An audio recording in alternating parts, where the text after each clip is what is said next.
Hello दोस्तों, तो आपका स्वागत है हमारे चैनल हॉन्टेड एक्टिविटी में। दोस्तों, अगर आपने अभी तक हमारे यूट्यूब चैनल हॉन्टेड एक्टिविटी को सब्सक्राइब नहीं किया तो सब्सक्राइब कर दीजिए और पास में बनी बेल आइकन को भी दबा दीजिए, जिससे आपको हमारे आने वाली वीडियो की नोटिफिकेशन मिलते रहे। तो ये घटना हमारे सब्सक्राइबर सादिक ने हमें मेल की है। शुक्रिया सादिक जी। तो शुरू करते हैं। ये घटना 27 अप्रैल 2013 की है, जब मैं कॉलेज का छात्र था।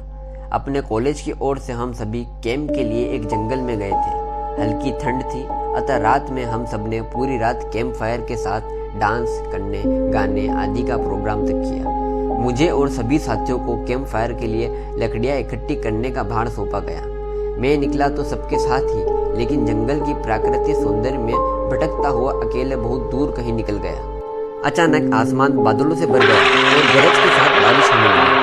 बादलों के लगातार गरजने से मैं पेड़ के नीचे खड़ा रहना मुनासिब न समझ आसपास किसी घर की तलाश में एक दिशा में भागने लगा। मुझे कुछ ही दूर पर एक लाल ईंटों से बनी शानदार बिल्डिंग नजर आई। बिल्डिंग रोशनी से पूरी नहाई हुई थी और उसमें ढेर सारे लोग थे, ऐसा दूर से ही लग रहा था। मैं तेजी से भागते हुए उस बिल्डिंग में जा घुसा और सामने से आती हुई एक खूबसूरत नर्स से टकराते टकराते बचा। नर्स ने मुझे घूर कर देखते हुए कहा, बहुत अधिक भीग गए हो, सर्दी लग जाएगी। एक काम करो, उधर बाई और एक स्टोर रूम है, वहाँ जाकर जो भी मिले उससे कहना सिस्टर एनी ने सूखा कपड़ा मंगाया है, वह तुम्हें कपड़ा दे देगा। मैं हक्का बक्का मुंह फाड़े सिस्टर एनी को देखता रहा। मुझे एकदम से यह समझ नहीं आया कि मैं क्या करूं। मेरी स्थिति देखकर सिस्टर एनी खिलखिलाकर हंस पड़ी और बोली, पहले तो तुम अपना मुंह बंद करो, वरना मुंह में मच्छर घुस जाएंगे, और अब जाकर वैसा ही करो जैसा मैंने कहा है। मैं हल्के में हाँ में सिर हिलाकर सिस्टर की बताई दिशा में जाने को मुड़ गया। अभी मैं कुछ 10 कदम ही चला होऊंगा कि मेरे कंधे पर किसी ने हाथ रखा। मैं चौंक कर पीछे मुड़ा और अपने सामने आर्मी की वर्दी में एक युवक को खड़ा मुस्कुराया पाया। मेरे चेहरे पर आश्चर्य का बादल अपना घर बना चुका था, जिसे देखते ही उस युवक को हंसी आ गई। उसने धीमे किंतु मीठे स्वर में कहा, मैं कैप्टन विनोद हूँ और यह हमारे देश के आर्मी का अस्पताल है। कैप्टन विनोद की बातों ने मुझे आश्वस्त किया। मैं अब धीरे धीरे सामान्य हो गया और मैंने कैप्टन विनोद को सिस्टर एनी की कही बातें बताई। सुनकर कैप्टन विनोद के चेहरे पर रहस्यमयी मुस्कान फैल गई और वे बोले, अच्छा, तो तुम सिस्टर एनी से भी मिल चुके हो जी? क्या मतलब है आपका? कुछ नहीं, चलो मैं तुम्हें सूखे कपड़े देता हूँ, चेंज कर लो, नहीं तो सच में सर्दी लग जाएगी। और मैं कैप्टन विनोद के पीछे पीछे एक बड़े से कमरे में पहुंच गया। कमरे के चारों ओर हरे रंग के पर्दे लगे हुए थे। एक और एक बड़ा सा बेड पड़ा हुआ था और उसके सामने एक सोफा था। बीच में एक टेबल था जिस पर ग्लास और सामने एक पत्रिकाएं पड़ी हुई थी। कमरे के एक कोने में बड़ी सी अलमारी थी, जिसमें से कैप्टन विनोद ने एक आसमानी रंग का कुर्ता पैजामा निकालकर मुझे दिया और कमरे से लगे बाथरूम की ओर इशारा किया। वहाँ है बाथरूम। मैं बाथरूम से कपड़े चेंज कर जैसे ही निकलने लगा, मेरी नज़र बाथरूम की एक दीवार पर पड़ी। वह खून के छींटे से भरी हुई थी। यह देखकर मैं घबरा गया और जल्दी से बाहर निकलने को मुड़ा कि बाथरूम में लगे आईने से खुद को ही देखकर चौंक गया। मैंने देखा कि आईने में मेरा पूरा शरीर तो नजर आ रहा था, लेकिन मेरे शरीर पर से मेरा सर गायब था। अब तो मुझे डर लगने लगा और मैं हड़बड़ाकर बाथरूम से निकल गया। मुझे इस तरह बाहर निकलते हुए कैप्टन विनोद ने हंसकर पूछा, क्या हुआ? अरे हाँ, तुमने तो अब तक तुम्हारा नाम ही नहीं बताया, कहाँ जाओगे? क्या हुआ अचानक? बाहर बहुत तेज बारिश हो रही है, लेकिन तुम जाना क्यों चाहने लगे अचानक? यह मैं समझ नहीं पा रहा हूँ। मैंने डरते हुए कैप्टन विनोद को पूरी बात बताई। आपकी बाथरूम की एक दीवार पूरी खून के छींटों से भरी हुई है और आपके बाथरूम में लगा आईना भी कुछ अजीब सा है। उसमें मुझे मेरा पूरा शरीर तो दिखाई दिया, लेकिन मेरा सर ही गायब था। मैं अब बिल्कुल भी नहीं रुकूंगा यहाँ। बारिश में ही भीगता हुआ अपने कैंप तक जाऊंगा, लेकिन यहाँ नहीं रुकूंगा। ये कहते हुए मैं कमरे से बाहर जाने वाले दरवाजे की ओर बढ़ा। रुको! तभी कैप्टन विनोद की कड़कती आवाज़ गूंजी, तो तुमने सब कुछ देख ही लिया? जी, क्या मतलब है आपका? मेरी आवाज़ में डर भर गया था। कैप्टन विनोद ने कहा, चाहे जो हो जाए, तुम यहाँ से तब तक नहीं जा सकते जब तक मैं तुम्हें कुछ बता ना दूँ। क्या बताना चाहते हैं आप? तभी कैप्टन विनोद कहते हैं, वही बात जो आज तक कोई ना जान सका। तभी मैंने धीमी आवाज़ में बोला, जो आज तक कोई ना जान सका वह मैं जानकर क्या करूँगा, प्लीज़ अब मुझे जाने दें। मैं डर से रुआं सा हो गया।